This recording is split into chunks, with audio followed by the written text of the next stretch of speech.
네, 2026년 3월 10일 금시장 분석을 시작하겠습니다. 오늘은 국내 금값이 반등세를 보였는데요. 하지만 진짜 이야기는 이 가격표 뒤에 숨겨진 높은 프리미엄에 있습니다. 지금부터 그 핵심적인 내용을 하나씩 짚어보겠습니다. 오늘 국내 금값이 반등한 건 맞습니다. 하지만 우리가 정말 주목해야 할 숫자는 바로 이겁니다. 플러스 16.45%. 이게 뭐냐면요. 현재 우리가 소매점에서 실물금을 살 때 국제 시세와 비교해서 얼마나 더 비싸게 주고 사야 하는지를 보여주는 프리미엄 수치입니다. 여러분, 먼저 제 유튜브 채널 구독 버튼 눌러주시면 더 좋은 영상 만들 힘이 될 거예요. 정말 감사합니다. 자, 그렇다면 도대체 왜 이런 가격 차이가 발생하는 걸까요? 그리고 이게 우리 투자 전략에는 어떤 영향을 미칠까요? 지금부터 데이터를 보면서 구체적으로 한번 따져보겠습니다. 네, 첫 번째 순서입니다. 공식적인 국내 금 가격부터 살펴보고 이걸 우리가 실제로 금을 살 때 내는 가격과 한번 비교해 보겠습니다. 자, 데이터를 한번 보시죠. 은행 기준가는 그램당 24만 5,023.50원으로 어제보다 1,716.18원, 퍼센트로는 0.71% 상승 마감했습니다. 이건 간밤에 국제 금값이 회복세를 보였고 또 원달러 환율이 여전히 높은 수준을 유지했기 때문이라고 볼 수 있습니다. 그런데 정말 우리가 주목해야 할 부분은 바로 여기입니다. 은행 기준가를 우리가 흔히 쓰는 한돈, 즉 3.75g으로 환산하면 약 91만 9천 원이 채 안 되거든요. 그런데 실제 소매점에서 금 한돈을 사려면 얼마가 필요하냐? 바로 107만 원입니다. 이 엄청난 가격 차이가 바로 오늘 시장의 핵심이라고 할 수 있겠습니다. 소매의 가격의 움직임도 좀 재미있는데요. 소비자가 살 때 가격은 오히려 0.19% 내렸는데 팔 때 가격은 0.69% 올랐습니다. 이건 뭐냐면요. 소매점들이 시장 반등은 인정하지만 실물 수요가 약해질 걸 우려해서 신규 구매자에게 가격을 올리기는 좀 부담스러워했다. 이런 복잡한 심리가 반영된 결과라고 볼 수 있습니다. 좋습니다. 그럼 이번에는 시야를 좀 더 넓혀서 은시세와 국제시장 상황은 어땠는지 한번 살펴보겠습니다. 이게 또 전체적인 그림을 이해하는 데 도움이 되거든요. 와, 은시장은 오늘 훨씬 더 뜨거웠습니다. 은행 기준가가 무려 4.47%나 급등했고요. 소매가 역시 살 때 가격은 4.63%, 팔 때 가격은 5.45%나 오르면서 아주 강한 모습을 보였습니다. 보통 이렇게 시장이 반등할 때 산업용 수요가 많은 은이 더 민감하게 반응하는 경향이 있는데 오늘도 그 특성이 잘 나타났네요. 이 차트를 보시면 한눈에 들어오죠. 국내 금이 0.71% 오를 때 국내 은은 무려 4.47%나 급등했습니다. 국제금 상승률인 1.37%와 비교해도 훨씬 높은 수치죠. 이만큼 은의 변동성이 크다는 걸 명확하게 보여주는 데이터입니다. 결국 오늘 국내 금값 상승의 가장 큰 엔진은 바로 이거였습니다. 국제 금현물 가격이 온스당 5,179.52달러까지 회복하면서 1.37% 상승했고요. 여기에 안정적인 고환율이 더해지면서 국내 가격을 끌어올린 거죠. 자, 지금까지 오늘 시장에서 무슨 일이 있었는지 쭉 살펴봤습니다. 그럼 이제부터는 왜 이런 가격 움직임이 나타났는지 그 핵심 요인 세 가지를 하나씩 분석해 보겠습니다. 오늘 반등의 배경에는 이 세 가지 요인이 있었습니다. 첫째, 달러가 약세를 보이고 에너지 가격이 안정되면서 연준의 공격적인 긴축 우려가 줄었고요. 둘째, 원달러 환율이 1,475.85원으로 여전히 높은 수준에서 국내 금값을 든든하게 받쳐줬습니다. 그리고 마지막으로 뉴스에 대한 해석이 바뀌었어요. 어제는 악재였던 중동 뉴스가 오늘은 유가 안정과 맞물리면서 오히려 호재로 작용했다는 점, 이 부분이 아주 흥미롭죠? 그러니까 여기서 우리가 얻을 수 있는 교훈은 이겁니다. 중요한 건 뉴스 그 자체가 아니라는 거죠. 그 뉴스가 달러와 금리 같은 금값의 핵심 동력에 어떤 영향을 미치느냐에 따라서 시장의 해석이 180도 달라질 수 있다는 겁니다. 자, 그럼 오늘 시장 마감 상황을 바탕으로 내일 3월 11일 시장은 어떻게 흘러갈지 세 가지 시나리오를 한번 그려보겠습니다. 현재로서는 세 번째 시나리오, 그러니까 그램당 24만 3,300원에서 24만 5천원 사이에서 횡보할 가능성이 가장 높아 보입니다. 하지만 만약 24만 5천원 선을 계속 지켜낸다면 추가 상승을 기대해 볼 수 있고요. 반대로 24만 3,307원 선이 무너진다면 단기 조정 가능성도 열어둬야 합니다. 자, 이제 마지막입니다. 지금까지의 분석을 바탕으로 투자자 유형별로 어떤 전략을 세우면 좋을지 구체적인 대응 방안을 정리해드리겠습니다. 오늘 모든 투자자분들께 드리는 핵심 메시지는 딱 하나입니다. 실물 금에 붙어 있는 높은 프리미엄을 반드시 경계해야 한다는 겁니다. 단기 트레이더라면 ETF 같은 상품이 유리하고요. 장기 투자자라면 지금 같은 때 추격 매수하는 건 피해야 합니다. 그리고 신규 투자자라면 지금은 실물 금보다는 시장 연동형 상품을 알아보시는 게 훨씬 현명한 선택일 수 있습니다. 결국 이 모든 상황이 우리에게 아주 근본적인 질문 하나를 던지고 있습니다.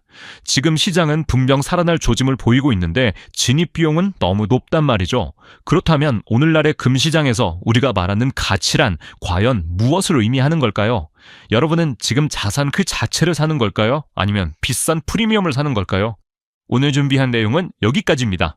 본 분석은 정보 제공을 목적으로 하며 특정 자산의 매수나 매도를 권유하는 것이 아님을 다시 한번 말씀드립니다.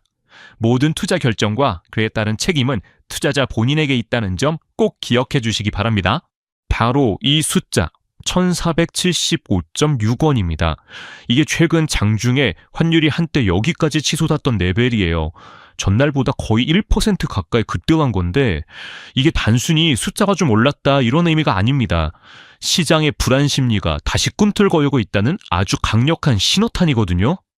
네, 한 소스 자료에서는 지금 상황을 딱 이렇게 표현하더라고요. 아직 불씨가 살아있다. 이게 무슨 말이냐면 완전 패닉 상태는 아니지만 그렇다고 안심할 단계는 절대 아니라는 거죠. 언제든 다시 확 위로 튈 수 있다는 그런 팽팽한 긴장감이 시장 전체를 감싸고 있는 겁니다. 사실 시장에 이렇게 긴장하는 데는 다 이유가 있습니다. 바로 얼마 전에 겪었던 그 아픈 기억 때문이죠. 환율이 심리적 마지노선이라고 불리던 1,500원 선을 뚫고 17년 만에 가장 낮은 수준까지 떨어졌던 순간 다들 생생하게 기억하시잖아요. 그러니까 지금의 2,475원이라는 숫자는 하다가 다시 그때로 돌아갈 수 있다는 경고등처럼 느껴지는 거죠. 아니 그렇다면 도대체 근본적으로 원화는 왜 이렇게 힘을 못 쓰는 걸까요? 그 배경에는 크게 세 가지 힘이 작용하고 있는데요. 지금부터 하나씩 뜯어보겠습니다. 원화의 발목을 잡고 있는 이 세 가지 힘은요, 바로 외부에서 온 충격의 여진, 그리고 달러 자체가 너무 강한 현상, 마지막으로 이걸 방어해야 하는 우리 내부의 한계, 이렇게 정리할 수 있습니다. 자, 첫 번째부터 한번 보시죠. 첫 번째 힘은 바로 에너지 가격, 즉 유가 문제입니다. 지정학적 리스크 때문에 터졌던 그 유가 충격의 공포가 마치 유령처럼 아직도 시장을 떠돌고 있다는 거죠. 이 슬라이드 보시면 최근에 전쟁 우려 때문에 국제 유가가 하루 만에 무려 25%나 폭등했어요. 브렌트유가 거의 120달러에 육박했었죠. 물론 지금은 조금 내려오긴 했는데 한번 이렇게 충격을 받으니까 시장이 에너지 쇼크라는 트라우마를 갖게 된 겁니다. 특히 우리나라처럼 에너지를 거의 전량 수입하는 국가에게는 이게 정말 치명적이에요. 바로 원가 부담이 커지고 무역 수지가 나빠지면서 원화의 악세를 부추기는 직접적인 원인이 되는 겁니다. 그리고 두 번째 힘은요, 달러 자체의 힘입니다. 저는 이걸 달러의 중력이라고 부르고 싶은데요. 세상이 불확실할수록 전 세계의 돈이 가장 안전한 자산, 바로 달러로 그냥 빨려 들어가는 현상이 계속되고 있는 거죠. 왜 그런지 이 표를 보시면 아주 명확해집니다. 미국 연준의 정책금리는 최대 3.75%인데 우리 한국은행 기준금리는 2.5%죠. 이 1.25%포인트라는 금리 차이가 뭘 의미하냐면요. 전 세계 투자자들한테 이왕이면 이자 더 많이 주는 달러 가지고 계세요 하고 신호를 보내는 거나 마찬가지예요. 이런 구조에서는 원화뿐만 아니라 사실 다른 대부분의 통화들도 달러에 비해 힘을 쓰기가 어려운 거죠. 자, 마지막 세 번째 요인입니다. 바로 국내 대응의 한계. 물론 우리 정부도 시장을 안정시키려고 여러 가지 노력을 하고 있죠. 하지만 이 거대한 글로벌 흐름을 바꾸기에는 솔직히 좀 역부족인 상황입니다. 정부가 내놓는 정책들이 시장이 갑자기 패닉에 빠지는 걸 막아주는 일종의 심리적 방패 역할은 분명히 합니다. 하지만 여기서 중요한 건 이게 환율의 방향 자체를 강세로 확 돌려버릴 만큼 강력한 게임 체인저는 아니라는 점이에요. 그러니까 급락하는 건 막아주는데 계속 오르려는 추세를 꺾지는 못하는 거죠. 자, 원인 분석은 여기까지 하고요. 이제부터가 진짜 중요하겠죠? 앞으로 어떤 상황이 펼쳐질 수 있는지 그 세 가지 시나리오를 보고 각각의 상황에서 우리는 어떻게 대응해야 할지 그 플레이북을 한번 짜보겠습니다. 첫 번째 시나리오, 아마 우리 모두가 가장 바라는 상황일 텐데요. 원화가 다시 안정을 찾고 강세로 돌아설 경우입니다. 이 시나리오가 현실이 되려면요, 일단 지정학적 리스크가 좀 잠잠해지고 유가가 눈에 띄게 안정이 돼야 합니다. 그렇게 되면 환율은 1470원 아래로 내려와서 1460원대까지도 다시 한번 노려볼 수 있겠죠. 이럴 때 가장 좋은 전략은 뭘까요? 조급해하지 않는 겁니다.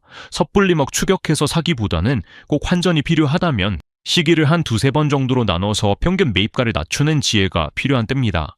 두 번째는 생각하고 싶지 않지만 아직 가능성이 남아있는 위험이죠. 원화 약세가 다시 한번 심해지는 시나리오입니다. 만약에 지정학적 뉴스가 다시 나빠진다거나 유가가 다시 오른다, 그러면 환율은 1480원대를 넘어서 다시 그 1500원을 향해 불안하게 움직일 가능성이 있습니다. 이럴 때는 공격이 아니라 무조건 방어가 최우선이에요. 유학자금이나 수입대금처럼 날짜가 정해진 돈은 미리미리 확보해두고요. 투자 레버리지는 줄여야 합니다. 빚내서 하는 투자의 규모를 줄여서 위험에 대비해야 한다는 거죠. 기다리면 내려오겠지? 이런 막연한 기대가 이때는 가장 위험할 수 있습니다. 자, 마지막 세 번째입니다. 어쩌면 지금으로서는 가장 현실적인 시나리오일 수 있는데요. 뚜렷한 방향 없이 그냥 위아래로 마구 흔들리는 소위 옆걸음 장세입니다. 특별히 좋은 뉴스도 나쁜 뉴스도 없이 그냥 어정쩡한 상태가 계속되면요, 환율은 1470원 근처를 중심으로 굉장히 큰 폭으로 오르락내리락할 가능성이 높습니다. 이런 시장에서 단기적인 방향을 예측하려는 시도는 거의 실패로 끝나요. 그럴 때일수록 원래 내가 세웠던 장기적인 원칙을 지키는 게 훨씬 중요합니다. 자금을 쓰는 속도를 좀 조절하고 계획했던 자산 배분 원칙을 뚝심 있게 지켜나가는 게 현명한 대응인 거죠. 그럼 이 복잡한 시나리오들을 어떻게 대응해야 할지 한눈에 딱 들어오게 정리를 한번 해볼까요? 이 변동성의 바다를 헤쳐나가기 위한 핵심 전략 가이드입니다. 이 표가 바로 여러분의 치트시트라고 생각하시면 돼요. 자, 원화가 강해진다? 그럼 이제 쫓아가지 마시고 분할로 접근하면서 평균 단가를 관리하는 겁니다. 반대로 원화가 약해진다? 이때는 무조건 방어, 꼭 써야 하는 돈부터 챙기는 거죠. 마지막으로 방향 없이 오락가락한다. 이땐 예측은 그냥 포기하시고 레버리지를 줄이면서 원칙대로 가는 겁니다. 이 세 가지만 딱 기억하셔도 큰 실수는 피할 수 있습니다. 지금 시장은 방향을 맞추는 곳이 아니라 변동성을 관리해야 하는 곳이니까요. 마지막으로 이 질문을 한번 스스로에게 던져보셨으면 좋겠습니다. 지금 여러분의 계획은 시장이 앞으로 어떻게 될 것이라는 예측에 기대고 있습니까? 아니면 어떤 상황이 오든 흔들리지 않을 나만의 원칙에 기반하고 있습니까? 이렇게 정신없는 변동성의 시대에 현명한 답은 아마도 후자에 더 가까이 있을 겁니다.